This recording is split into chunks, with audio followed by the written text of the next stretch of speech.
കരങ്ങൾ കൂപ്പി കണ്ണുകൾ തുറന്ന ദിവ്യകാരണത്തിലേക്ക് നോക്കാം. നമ്മുടെ പ്രശ്നങ്ങളും നമ്മുടെ പ്രതിസന്ധികളും എന്തും ആകട്ടെ, നമ്മുടെ ജീവിതത്തെ അലട്ടുന്ന ജീവിതത്തിൻ്റെ സംഘർഷങ്ങൾ സങ്കടങ്ങൾ എന്തും ആകട്ടെ, അതിൻ്റെ നടുവിൽ നിന്നുകൊണ്ടാണ് നമ്മൾ ദൈവത്തെ ആരാധിക്കുന്നത്. നമുക്ക് പ്രശ്നങ്ങളില്ലാഞ്ഞിട്ടല്ല, ഒത്തിരിയേറെ പ്രശ്നങ്ങൾ നമുക്കുണ്ട്.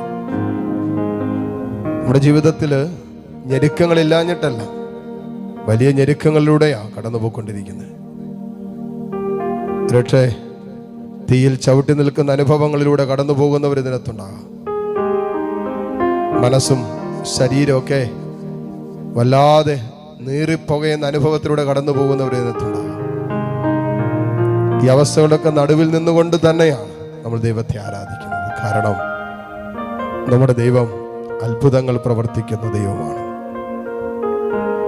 സങ്കീർത്തനം 77 അതിൻ്റെ 14 വചനത്തിൽ ഇങ്ങനെ എഴുതി വെച്ചിട്ടുണ്ട്: അങ്ങാണ് അത്ഭുതങ്ങൾ പ്രവർത്തിക്കുന്ന ദൈവം, ജനതകളുടെ ഇടയിൽ ശക്തി വെളിപ്പെടുത്തിയതും അങ്ങ് തന്നെ.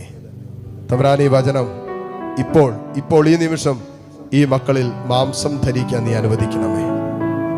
കർത്താവേ, അങ്ങാണ് അത്ഭുതങ്ങൾ പ്രവർത്തിക്കുന്ന ദൈവം, അങ്ങാണ് ജനതകളുടെ ഇടയിൽ ശക്തി വെളിപ്പെടുത്തിയതും.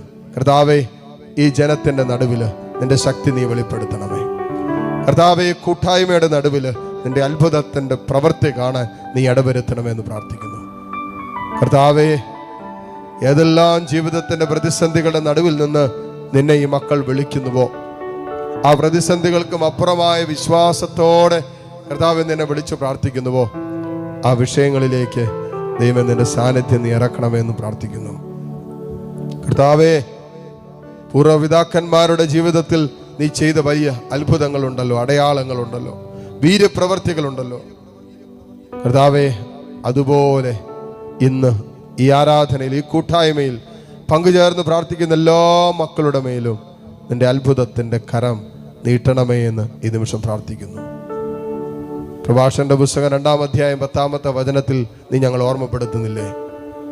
കർത്താവിനെ വിളിച്ചപേക്ഷിച്ചിട്ട് ആരാണ് ഭഗ്നാശനായത്? കർത്താവിൽ ആശ്രയിച്ചിട്ട് ആരാണ് ഭഗ്നാശനായത്? ആരാ തിരസ്കരിക്കപ്പെട്ടത് എന്ന് വചനം ചോദിക്കുന്നുണ്ടല്ലോ. തമ്പുരാനെ, ഇതാ നിന്നിൽ ആശ്രയിച്ച് നിന്റെ സ്നേഹത്തിൽ ഞങ്ങളെ തന്നെ സമർപ്പിച്ച് നിന്നെ ഞങ്ങൾ ആരാധിക്കുന്ന നിമിഷം ഇത് അത്ഭുതങ്ങളുടെ മണിക്കൂറാക്കി മാറ്റണമേ. ഇത് വലിയ വിടുതലിന്റെ സൗഖ്യത്തിന്റെ ഒക്കെ മണിക്കൂറാക്കി നീ മാറ്റണമേ. ഞങ്ങളുടെ സങ്കടങ്ങൾക്കും അപ്പുറം നിനക്ക് ഞങ്ങളുടെ ജീവിതത്തിൽ കരുണ കാണിക്കാൻ പറ്റും. ഞങ്ങളുടെ ആഗ്രഹങ്ങൾക്കും അപ്പുറം നിന്റെ ജീവിതത്തിൽ, ഞങ്ങളുടെ ജീവിതത്തിൽ ഇടപെടാൻ പറ്റും.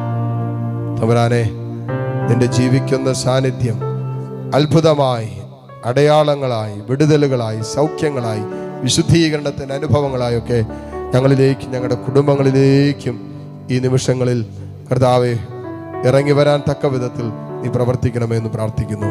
കരങ്ങൾ ഉയർത്തിപ്പിടിച്ച് കണ്ണുകൾ തുറന്ന് കർത്താവിനെ കണ്ട് എല്ലാ മക്കളും ഏതാനും നിമിഷം ഈശോയെ സ്തുതിച്ച് പ്രാർത്ഥിക്കട്ടെ. Hallelujah, hallelujah, hallelujah, hallelujah, hallelujah, ഈശോയെ ആരാധന, ആരാധന, ആരാധന, ആരാധന, ആരാധന.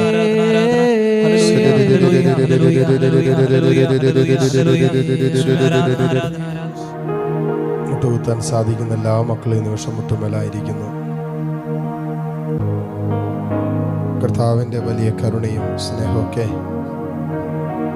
അനുഭവിക്കാനും സ്വന്തമാക്കാനും കർത്താവ് നമ്മളെ അനുവദിച്ചതിന് നന്ദി പറയാം. ആർക്കെല്ലാം വേണ്ടി പ്രാർത്ഥിക്കാൻ ആഗ്രഹിക്കുന്നുണ്ട് അവരെല്ലാം ഇപ്പോൾ സമർപ്പിക്കാം. കരങ്ങൾ തുറന്ന് ഈശോയിലേക്ക് നീട്ടിപ്പിടിക്കാം. ഇതാ ദിവ്യകാരുണ്യ ഈശോ നമ്മുടെ മുമ്പിൽ ഉയരുന്ന സമയമാണ്. താഴ്ന്ന സ്ഥലത്തിൽ കർത്താവിനെ സ്തുതിച്ചുകൊണ്ട് ഈശ്വരാശീർവാദം നമുക്കിപ്പോൾ സ്വീകരിക്കാം. പരിശുദ്ധ പരമ ദിവ്യകാരുണ്യത്തിന് എന്നേരവും ആരാധനയും സ്തുതിയും പുകഴ്ചയും ഉണ്ടായിരിക്കട്ടെ.